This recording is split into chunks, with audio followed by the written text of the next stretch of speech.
Hello and अस्सलाम वालेकुम। उमर चीमा के साथ मैं हूं Ejaz Syed, program talk shock के साथ। आज के टॉक शॉक में हम 3 मौज़ूआत पर बात करेंगे। सबसे पहले बात करेंगे सदर आरिफ अलवी के साथ जो तनाज़ा जारी है कि उन्होंने साइन कानून 2 कवानीन पर नहीं किए। उस सारे तनाज़े में असल मुद्दा या नज़ला किन किन पे गिरा या किन लोगों ने उसका फ़ायदा उठाया। दूसरे नंबर पर हम बात करेंगे साइफ़र केस का जो कि इमरान खान के ख़िलाफ़ जारी है। और तीसरे नंबर पर साथ ही हम बात करेंगे मंजूर पश्तीन की जो पश्तून तहफ़्फ़ुज़ मूवमेंट है वो इस्लामाबाद में आए थे, उनके ख़िलाफ़ मुकदमात दर्ज हुए हैं, उस वाले से भी बात करेंगे।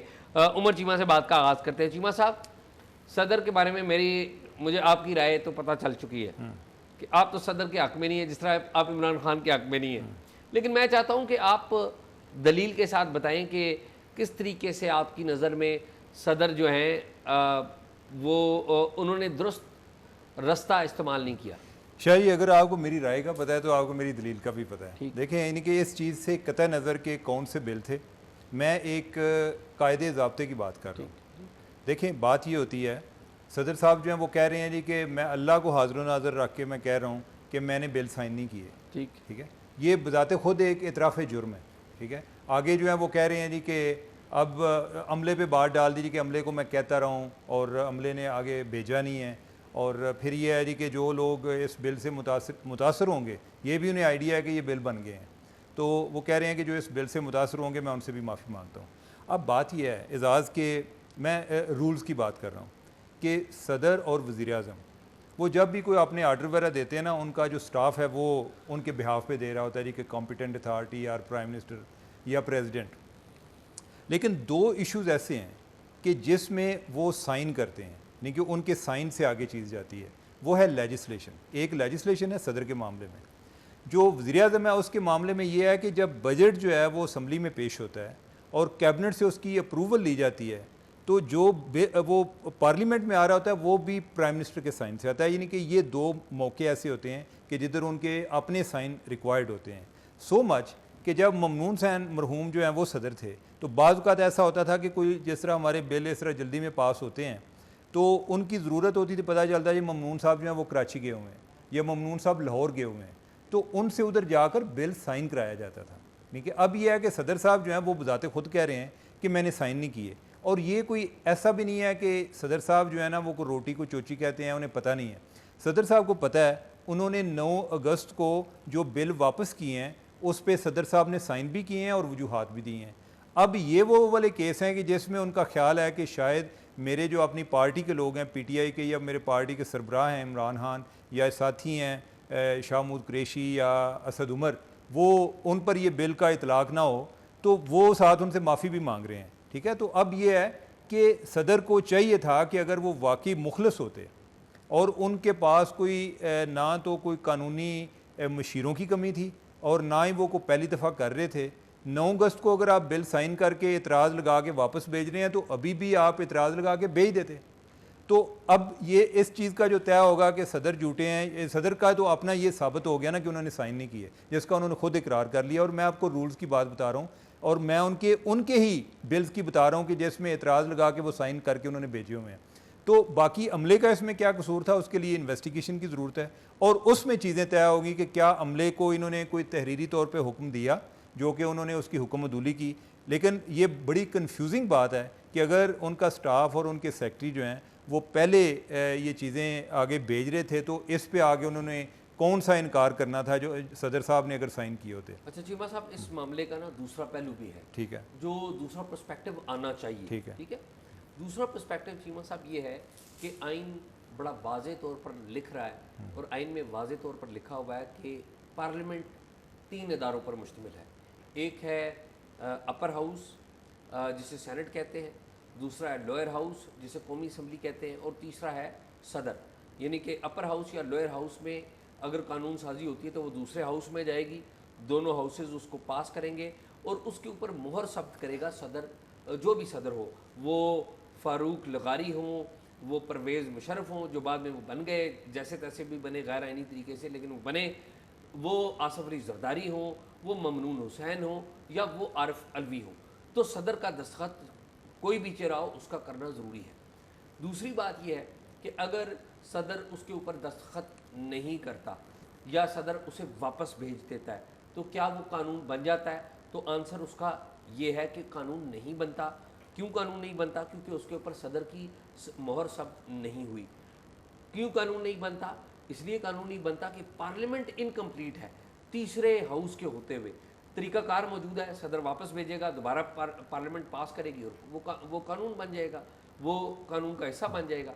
अब इस सारे मामले में मेरे ख्याल में कि ये कानून साजी नहीं है, लेकिन एट द सेम टाइम अगर आप सदर साहब का ट्वीट देखें तो आपने कहा ना एतराफ़ जुर्म, कि सदर ने एतराफ़ जुर्म है। मेरा नहीं ख्याल कि उनका एतराफ़ जुर्म है। सदर का ये आइनी और कानूनी इख्तियार है कि वो दस्तखत करके अप्रूव कर दे या रिजेक्ट कर दे या इवन खामोश रहे। आइन में खामोशी का लिखा नहीं हुआ, तो इसलिए आप ये बात नहीं कह सकते कि जी उनका कोई जुर्म है। लेकिन सदर साहब की जो ट्वीट है उसमें इबाम है। क्या इबाम है? इबाम ये है कि पहले तो वो ये कह रहे हैं कि मैंने साइन नहीं किया, फिर दूसरे नंबर पे वो कहते हैं कि मैंने अपने जो एहलकार हैं उनको बार बार कहा कि वापस भेज दें। तीसरे नंबर पे वो कहते हैं कि ये कानून बन चुका है और मैं इनका इतलाक जिसके ऊपर होगा वो मैं उनसे माफ़ी चाहता हूँ। ठीक है, तो अब ये तीन मुख्तलिफ पोजीशनें हैं। ये कि मैंने साइन नहीं किया, दूसरा ये तो मैं तो कहता रहूँ कि वापस चले जाए, और तीसरी कि कानून तो बन गया। अच्छा शाह जी, अब मैं जो है इस पर ज़रा थोड़ा सा ऐड कर दूँ। एक तो ये है कि ये सदर को पार्लियामेंट का हिस्सा है ना, ये भी हमारे जो महबूब जनरल ज़िया-उल हक है उन्होंने आके बनाया था। उससे पहले सदर पार्लियामेंट का हिस्सा नहीं थे, क्योंकि सदर 1973 के कानून 1973 के आइन में ये वाज़ेह तौर पर लिखा हुआ है कि सदर पार्लियामेंट का हिस्सा है। ज़िया-उल हक साहब ने सदर को इख्तियारात ज़्यादा दिए थे। सदर की जो इख्तियारात हैं उसमें बेपनाह इजाफा कर दिया था और वज़ीर-ए-आज़म को कमज़ोर कर दिया था। 1973 का आइन जो है वो डे 1 से सदर को पार्लियामेंट का हिस्सा करार। चलें, ये बात जो है मैं आपको कह रहा हूँ, यानी कि आपका एक अपना मौक़िफ़ है, मैं आपको ये कह रहा हूँ कि उस टाइम आ गया है, यानी कि उस टाइम सदर जो है ये दरमियान में पार्लियामेंट का हिस्सा बने हैं, पहले वो पार्लियामेंट का हिस्सा नहीं थे। अच्छा, दूसरी बात ये है कि ये सदर का, ये तो सदर भी मान रहा है कि ये कानून बन गया जो आप नहीं मान रहे। जी नहीं, मैंने कहा है ना। नहीं, मैं ये कह रहा हूँ आप तशरीह कर रहे हैं कानून की, आइन की। मैं कह रहा हूँ कि इस चीज़ पर तो सदर को भी ये बहाम नहीं है, वो समझ रहा है कि मेरे लेट होने की वजह से, ये मेरे अमले की लेट होने की वजह से कानून बन गया है।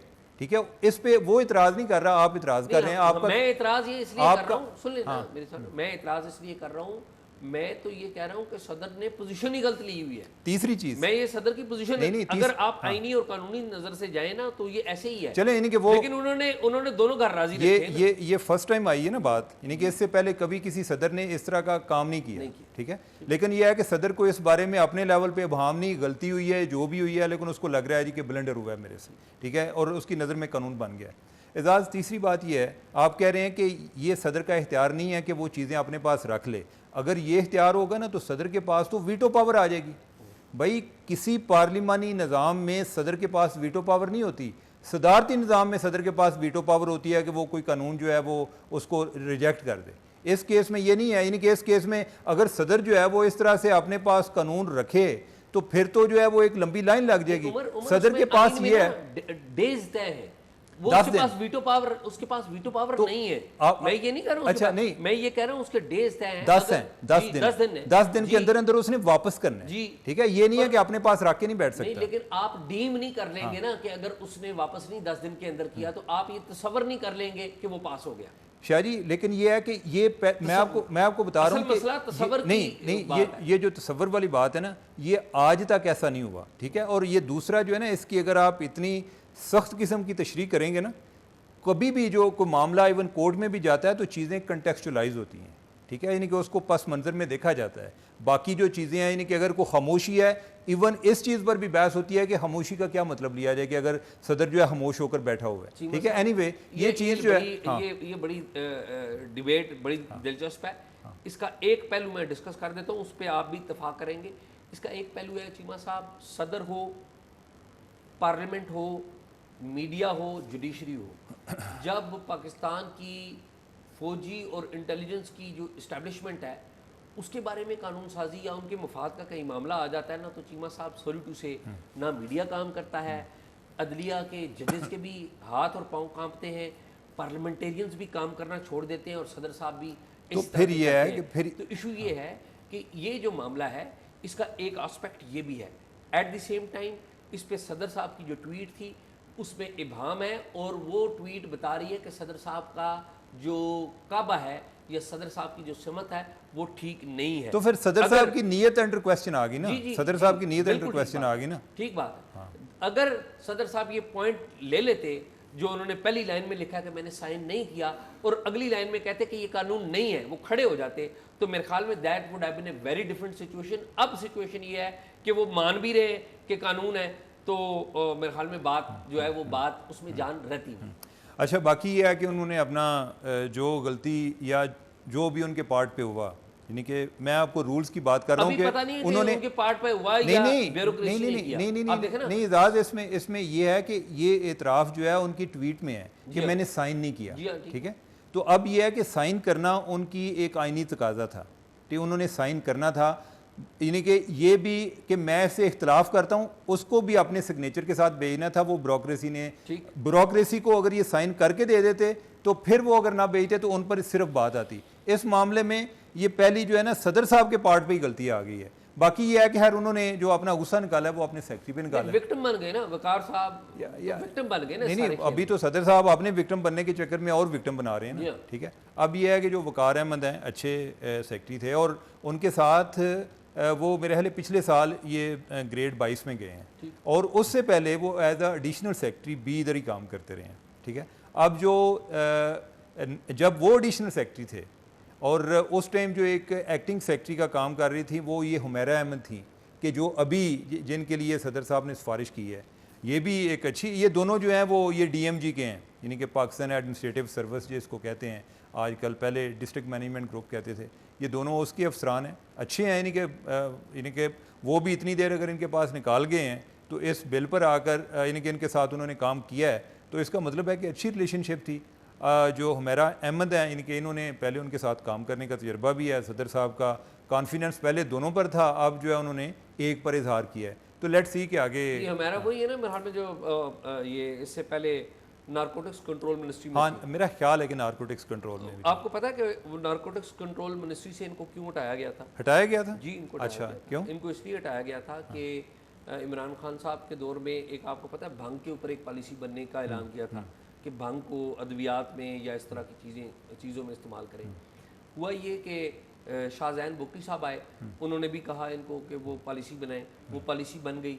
काबीना के गालबन आखिरी या सेकंड लास्ट इजलास में वो प्रेजेंटेशन जो दी गई वो प्रेजेंटेशन ही मुकम्मल नहीं थी। एक्चुअली ये शाहजहान बुकटी जो है उनको रोक रही थी और शाहजहान बुकटी को भर्तियां भी होनी थी, उनको भी ANF में कोई भर्तियां भी होनी थी, तो उसमें ये रुकावट बनी रही। फिर वो जो प्रेजेंटेशन देनी थी चीमा साहब, वो प्रेजेंटेशन कोई कॉम्प्रिहेंसिव नहीं थी, उसमें जो उसका फाइनेंशियल एस्पेक्ट है वो नहीं प्रेजेंट किया गया था। फिर इनको शाहजहान साहब ने जाते जाते फिर इनको इनकी एक मेरे ख्याल में जॉइंट सेक्रेटरी हैं, उनको एक SO है, इनको फ़ोन करके शाहजहान साहब ने OSD बनवा दिया था इन्हें रिपोर्ट करने के तो अब ये है कि असल में इधर मेरे ख्याल है कि ये कोई फेमिनिस्ट पर्सपेक्टिव की भी बात आ जाएगी कि शायद ख़वातीन जो हैं वो बंग के मामले में कोई इतनी अच्छी राय नहीं रखती और ये जो है इनके ओवरऑल जो है बंग उनके लिए इशू बनाया गया उनको हटाने के लिए। जी हाँ। अच्छा, अभी जो है जो नए तबादले हुए थे अभी रिसेंटली, तो अभी उनको लगा दिया गया था नेशनल हेरिटेज, जो मिनिस्ट्री है, जो जमाल शाह साहब जो हैं जिसके वज़ीर हैं अभी, तो अभी उधर लगा दिया गया था। लेट्स सी के अभी प्रेसिडेंट ने सिफारिश की है जी कि उनको मेरा पर्सनल सेक्रेटरी लगाया जाए। लेट्स सी के उनको लगाते हैं कि नहीं लगाते। चले लेट्स सी। तो आगे इमरान खान पर चलें। चीमा साहब, साइफर का केस आपको पता है, उसमें शाह महमूद कुरैशी साहब भी गिरफ्तार हो गए। कल मेरी शाह महमूद कुरैशी साहब से कोर्ट में इतवार के दिन मुलाकात हुई थी जब उनको पेश किया गया था। अक्सर लोग जो गिरफ्तार होते हैं एक दिन पहले आपको मिलते हैं। नहीं, मेरी तो कोर्ट में मुलाकात वही ना, मुलाकात एक दिन पहले, गिरफ्तारी के बाद मुलाकात नहीं, उस टाइम तय हो गया था कि ये बंदा गिरफ्तार हो जाएगा। ठीक है। तो चीमा साहब, शाह महमूद कुरैशी साहब को मैंने देखा है, वो कॉन्फिडेंट थे, बड़ी, जैसे कहते हैं ना कि एक होता है ना कि बंदा परेशान आता है, उसके चेहरे से परेशानी टपक रही होती है। मैं चीमा साहब देख के हैरान रह गया हूँ कि शाह महमूद कुरैशी साहब के ऊपर बड़ी तनकीद उनकी पार्टी के अंदर से भी होती रही है, खान साहब खुद भी करते रहे। खान साहब जब अदालत में आते थे उनका चेहरा बताता था कि वो परेशान है। शाह महमूद कुरैशी साहब के चेहरे पे मुझे कोई ऐसी परेशानी कल की हद तक नहीं लगी। फिर अब आप मामला ये हुआ है कि अब एक स्पेशल कोर्ट है वो आज वो बना दी गई है इस ऑफिशियल सीक्रेट एक्ट के तहत, और उस स्पेशल कोर्ट के अंदर जो शाह महमूद कुरैशी है उनको पेश किया गया है। 4 दिन का गालबन उनका रिमांड भी हो गया है। FIA इसमें तहकीकात करी। और अब इस इंटरेस्टिंग बात ये कि ये जो सदर आरिफ अलवी साहब का जो मैटर है ना, जो उन्होंने कानून बन गया है ऑफिशियल सीक्रेट एक्ट, वो इस केस के ऊपर भी अमल दरामद होगा। अच्छा एजाज़, वैसे एक तो ये है कि जो आप शाह महमूद कुरैशी साहब की बात कर रहे हैं ना, मेरे ख्याल उन्हें कुछ ज़्यादा परेशान होने की ज़रूरत नहीं है। उस केस में जो साइफ़र के साथ प्ले किया इमरान खान ने, जी ठीक है।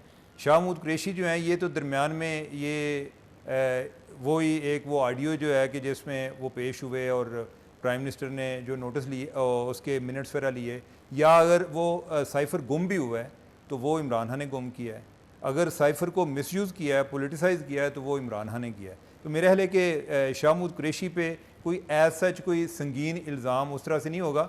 वो जो ज़्यादा एक ओनस आ रहा है वो इमरान खान पर आ रहा है। नहीं, वो ओनस तो इमरान खान पे आ रहा है, लेकिन 15 अगस्त को चीमा साहब जो FIA ने FIR जो दर्ज की है उसमें जो प्रिंसिपल एक्यूज हैं वो 2 बंदे हैं। एक इमरान खान है, दूसरे शाह महमूद कुरैशी हैं। कि शाह महमूद कुरैशी ने उनको वो साइफ़र दिया था और 28 मार्च की जो बनी गाला की मीटिंग है वहाँ पे बैठ के ये डिसाइड किया गया था, यानी कि साजिश तैयार की गई थी। FIR में जैसे कहा गया कि इसको हमने खेलना है, तो वो उसमें वो क्यों अक्यूज है, उसमें उनको सजा भी हो सकती है। जो इसमें असल एस्पेक्ट है ना चीमा साहब, वो ये है कि नया जो कानून है वो उसका इतलाक सबसे पहले इस लेकिन एजाज वैसे इस पे अच्छा, जो ना सुन लें वो क्या होगा। ये सुनना बड़ा अहम है।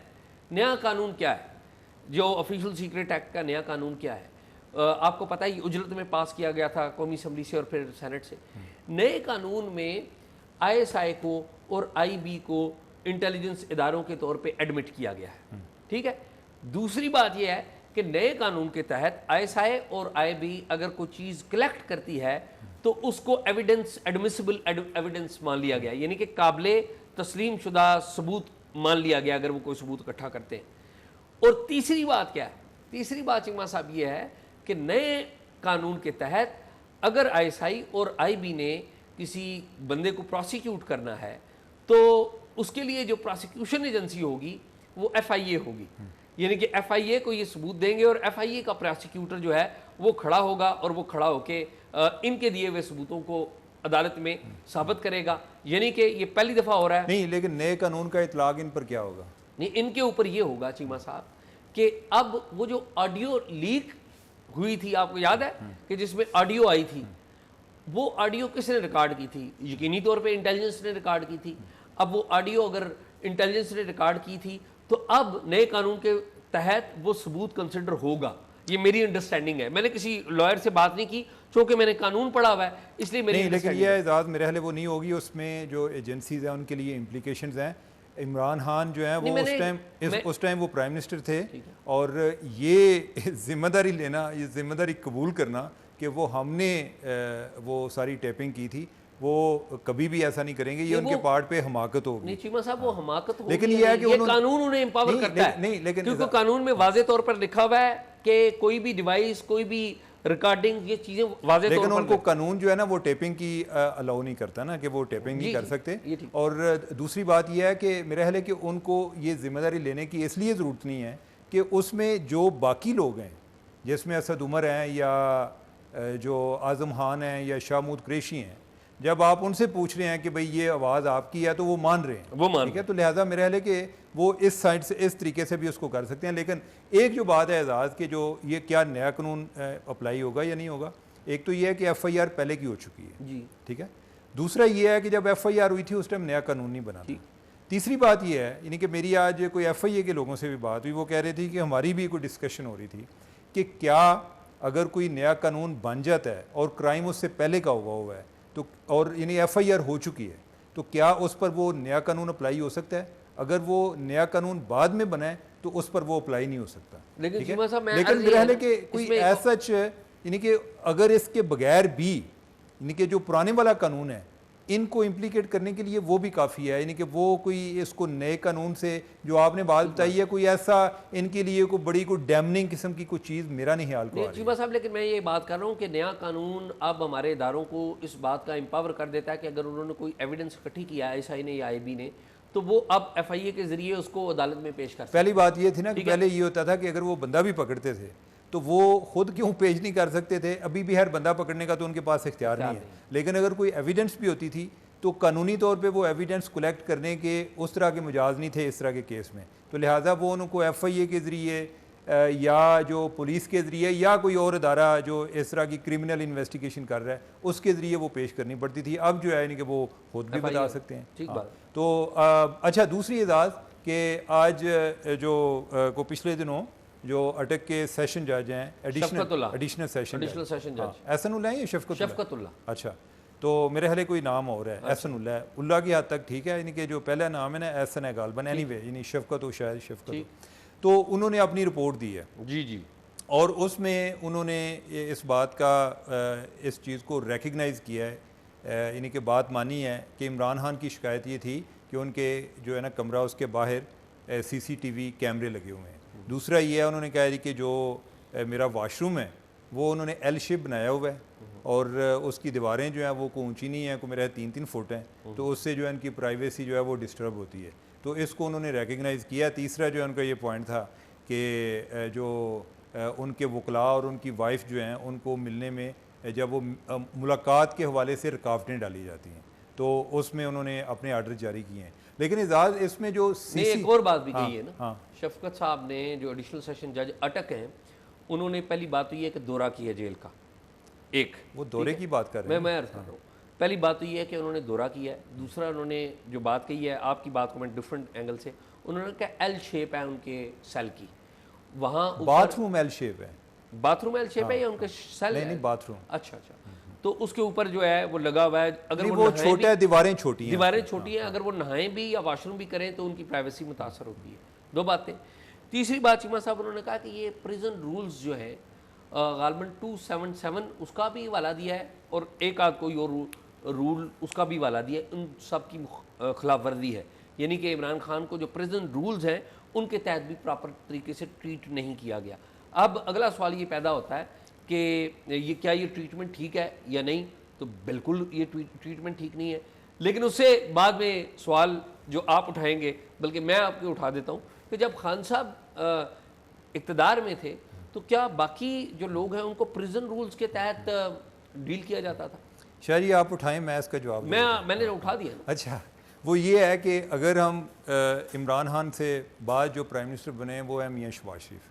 अच्छा, शहबाज शरीफ जो हैं जब इनको रखा गया था नैब की कस्टडी में तो इनके तो इमरान खान के तो बाहर CCTV कैमरे हैं जो कि नज़र आ रहे हैं, तो शहबाज शरीफ के केस में इन्होंने कोई खुफिया कैमरे लगाए हुए थे, ठीक है, और वो खुफिया कैमरे जो हैं खान साहब जो हैं उनको भी शौक़ था कि कभी कभार ना देखने का कि हाउ इज़ ही डूइंग, कि शहबाज शरीफ जो है यानी कि किन हालात में, और कोई साथ इनको ये भी इतलात आती रहती थी जी कि वो को फ़ोन करते हैं उधर को बाकी लोगों को, उनके पास को फ़ोन की फैसिलिटी है, इसलिए भी वो चेक करते रहते थे। अब एजाज़ अगर आपने घर में कैमरे लगवाए हो ना तो आपको जो सर्विस प्रोवाइडर है जिसने कैमरे लगाए हुए हैं वो आपको ये भी फैसिलिटी देता है कि आप मोबाइल पर आप चेक कर सकते हैं कि क्या हो रहा है, ठीक है।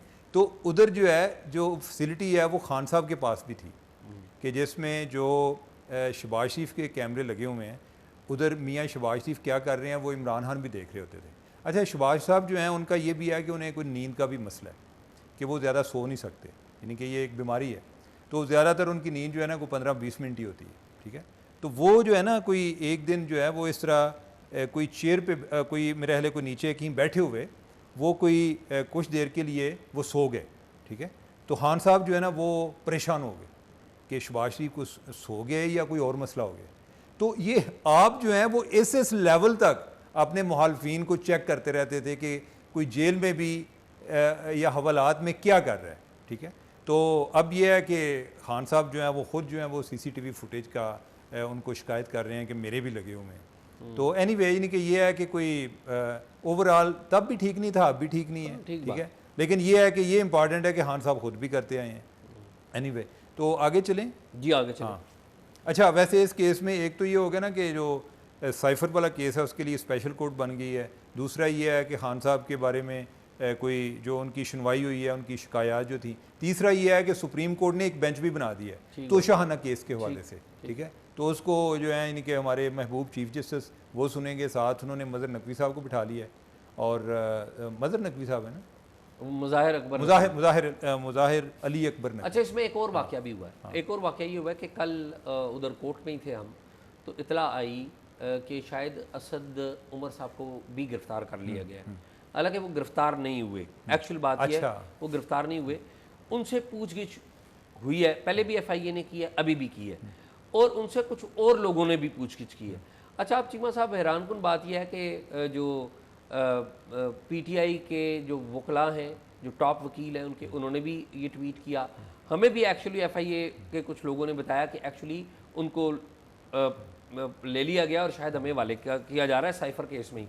लेकिन मेरा ये सवाल यही था कि साइफर केस में तो उन्होंने कोई ऐसा, उनके ऊपर तो कोई ऐसा इल्जाम नहीं है कि उन्होंने असद उमर पे वो भी गवाही के केस में गवाही मतलब ये है कि वो, लेकिन he is not the principal accused. अगर FIR पढ़े वो मशवरे में शामिल है। तो वो सारे जो टीवी चैनल्स के ऊपर ये खबरें चली, बाद में शाम को पता चला कि उनको बाज़ाब्ता तौर पे अरेस्ट किसी ने नहीं किया। अच्छा, और मैं हैरान एक बात पे रहा, मैं असद उमर साहब जानते भी हैं, एक दफ़ा उन्होंने मुझे बल्कि गिला भी किया इसी केस में। उन्होंने कहा कि यार मैंने किसी के ख़िलाफ़ बयान नहीं दिया। वो हवाला दे रहे थे कि याद है हमने एक प्रोग्राम किया था और उसमें ये कहा था कि उन्होंने इमरान खान के ख़िलाफ़ दिया है। तो उन्होंने मुझे गिला किया और मैं रिकग्नाइज़ करता हूँ इस बात का कि मैंने वो बात चेक की, वाकई उन्होंने किसी के ख़िलाफ़ बयान नहीं दिया, ना उन्होंने इमरान खान के ख़िलाफ़ दिया है, ना उन्होंने शाह महमूद कुरैशी के खिलाफ दिया, लेकिन उन्होंने फैक्ट्स जो नरेट किए हैं, जो बयान किए, जो उन्होंने देखा है, वो किसके खिलाफ जाता है। ये प्रोसिक्यूशन का ये कहना है कि वो जो फैक्ट्स हैं वो बिल्कुल उन्होंने सच्ची बातें बताई हैं, कोई झूठ नहीं बोला, लेकिन जो फैक्ट्स हैं वो तो उनके अक्यूज के खिलाफ जाते हैं। ठीक है, तो असद उमर ने जो है इनके जो FIA ने उनकी इन्वेस्टिगेशन की थी उसमें उन्होंने ये बात मानी थी कि इस वीडियो में मैं हूँ, ठीक है, ऑडियो में मैं, ठीक है। बाकी ये है कि उन्होंने कोई ऐसे थोड़े सा इधर उधर इस तरह से हुए कि जो है यानी कि आपने पता नहीं किधर से कोई कार्ड तोड़ के कोई चीज़ें जो हैं वो इकट्ठी की हुई हैं, यानी कि उन्होंने कोई इधर से आके चीज़ों को कंफ्यूज करने की कोशिश की। तो मेरे ख्याल हमने ये बात बयान की थी। जी जी, हमने यही बात बयान की थी, लेकिन उनका पॉइंट ऑफ व्यू ये था,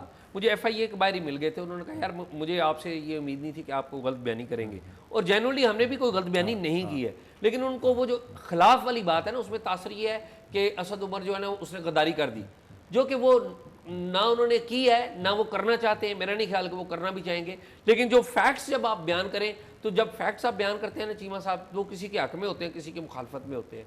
तो अदरवाइज़ मैं असद उमर को मैं समझता हूँ कि जो लॉट थी इमरान खान साहब के पास, उनमें असद उमर का शुमार भी उन लोगों में होता था जो स्ट्रेट चीज़ें कह जाया करते थे, बात कर जाया करते थे। लेकिन इमरान खान के बड़े करीबी भी थे। आगे मेरे हल चलें जी चीमा साहब, एक मामला जो हमारा मेन स्ट्रीम मीडिया भी डिस्कस नहीं करता, वो ये है कि पश्तून तहफ़्फ़ुज़ मूवमेंट एक रैली लेके आई थी जिसे तरनोल में इजाज़त दी गई। तरनोल में उन्होंने तकरीरें की, मंजूर पश्तीन ने तकरीर की, अली वज़ीर ने और ईमान मज़ारी उन्होंने भी तकरीर की। फिर मुकदमात दर्ज हो गए, 2 मुकदमात दर्ज हुए। एक है दफ़ा 144 का, उसमें उनको गिरफ़्तार किया गया है। मंजूर पश्तीन को तो नहीं गिरफ़्तार किया गया, अली वज़ीर को और ईमान मज़ारी को। तो अली वज़ीर भी आए हुए थे अदालत में उस दिन, कल की बात है, एतवार को। तो जो चार्ज है दूसरा उसमें बड़ा संगीन है, वो CTD की FIR है जो दिखाई अभी तक नहीं गई। उसमें कहा गया कि ये तो गद्दारी की गई है, या मुल्क दुश्मनी की गई है, या दहशतगर्दी की गई है, और ज़ुबान कोई अच्छी इस्तेमाल नहीं की गई। मैं चीमा साहब इसमें अर्ज़ ये कर दूं कि पहली बात तो ये है कि मंजूर पश्तीन के बारे में एक पूरा आपको पता, ट्विटर भी चलता है, सोशल मीडिया भी चलता है कि ये गद्दार हैं और ये है और वो है और ये एंटी पाकिस्तान है, और ये जी अफ़गानिस्तान के झंडे क्यों लहरा दिए। वहाँ पर लोग आते हैं जो अफ़गानिस्तान के झंडे भी लहरा देते हैं। हम किसी दूसरे मुल्क में जाएँ, पाकिस्तान का झंडा लहराएँ, कोई मसला नहीं है। अफ़गानिस्तान के लोग यहाँ पर 3 मिलियन लोग यहाँ पर रहे हैं, यहाँ पर उनकी अगली जनरेशन्स पैदा हुई हैं, यहाँ पर पले बड़े हैं, पश्तून हैं, अफ़गानिस्तान के अंदर भी पश्तून बसते हैं, यहाँ पर भी बसते हैं। फिर यहाँ पर चीमा साहब जो ट्राइबल एरियाज़ में, जो अभी भी ट्राइबल एरियाज़ हैं इन मैनी वेज, वो जो साउथ वज़ीरिस्तान, नॉर्थ वज़ीरिस्तान है, वहाँ पे चीमा साहब आपको पता है सबसे बड़ा मसला क्या है? आपको आइडिया है क्या मसला है? आप बताएं क्या, आप इमेजिनेशन में बताएं क्या मसला होगा? मेरे लिए सिक्योरिटी चेक पोस्ट का। चीमा साहब, सिक्योरिटी चेक पोस्ट से भी बड़ा मसला है, वहाँ पर जगह जगह लैंड माइन्स लगी हुई हैं और वो लैंड माइन्स साफ नहीं हुई। आप ज़रा सोचें ना चीमा साहब, आप अपने बच्चों को, अपनी फैमिली को खेलने के लिए बच्चों को बाहर भेजते हैं और वहाँ पर बच्चे या लोग गुजरने के लिए जाते हैं तो नीचे से लैंड माइन के ऊपर पाँव आता है और वो फट जाती है और लोगों के बच्चे मर जाते हैं, टांगें ज़ाया हो जाती हैं, लिम्स ज़ाया हो जाते हैं। ये वहाँ पर बहुत बड़ा मसला है और भी इस रिलेटेड बहुत सारे मसाइल हैं। वो बार बार मंजूर पश्तीन ये बातें कर रहे हैं, कोई उनकी सुन नहीं रहा। इस दफ़ा उन्होंने ये बात कही जिस पर लोगों ने इतराज़ किया कि उन्होंने कहा, एक तो लैंग्वेज उन्होंने बड़ी सख्त इस्तेमाल की इस्टेब्लिशमेंट के ख़िलाफ़ या जर्नैलों के ख़िलाफ़, और फिर कहा कि अगर हमारी बातें नहीं मानेंगे हम आज़ादी की जंग लड़ेंगे, ये करेंगे। मेरा ये ख्याल है कि इसमें गुस्सा करने की बजाय कंपैशन दिखाना चाहिए और कंपैशन दिखाकर उन लोगों के साथ बैठ के बातें करके उनके मसले हल करने चाहिए। हम मसला चीमा साहब हल नहीं करते, लोग हैं वहाँ पर मिसिंग, रोज़ाना फट रहे हैं लोग। तालिबान ने उनको अलग मारा है और हमने उनको अलग मारा है। तालिबान जाके उनकी आबादी में छुपते थे और वहाँ पर हमारी गोलाबारी होती थी। तो बड़े उनके साथ ज्यादती और जुल्म है और इनको नहीं करना चाहिए। मुकदमात इस तरह दर्ज नहीं होने चाहिए। रियासत को माँ की तरह बिहेव करना चाहिए। अच्छा, इस पे मेरा एक व्यू पॉइंट है। एक तो ये है कि मैं किसी को गद्दार नहीं तस्वर करता। मैं समझता हूँ कि कई लोग जो हैं वो बड़े कोई हालात ने उनको बड़ा तलख किस्म की उनकी ज़ुबान हो जाती है। मंजूर पश्तीन को भी मैं नहीं गद्दार तस्वर करता, बल्कि यानी कि मैं समझता हूँ कि इंतहाई जेन्युइन आदमी है। ठीक है, कोई शक ही नहीं, उससे कोई इख्तलाफ हो सकता है। मैं चीमा साहब एक लाइन बताऊं, मौजूदा आपके जितने भी लीडर्स हैं ना, जितनी भी पॉलिटिकल पार्टीज हैं, उनमें सबसे जेन्युइन लोग ये पीटीएम के हैं। अच्छा, दूसरी बात अलबत्ता ये है कि ज़ुबान के हवाले से मेरा इतराज़ मौजूद है।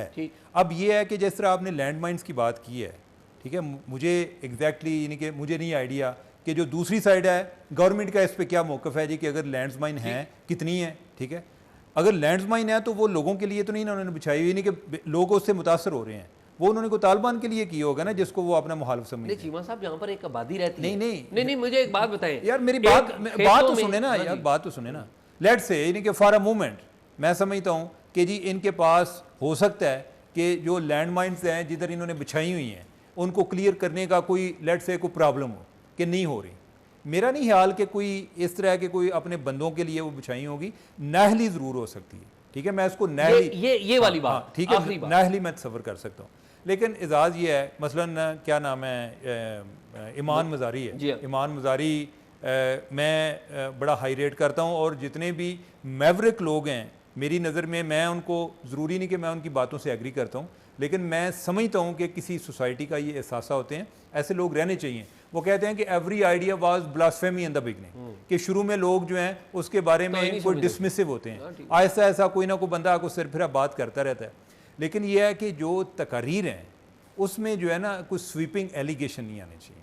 ठीक है, कि ये जो है कि भाई जो है यानी कि दहशतगर्द जो हैं वो GHQ में बैठे हुए हैं या इस तरह की बातें, इन चीज़ों पर मेरा एतराज़ है।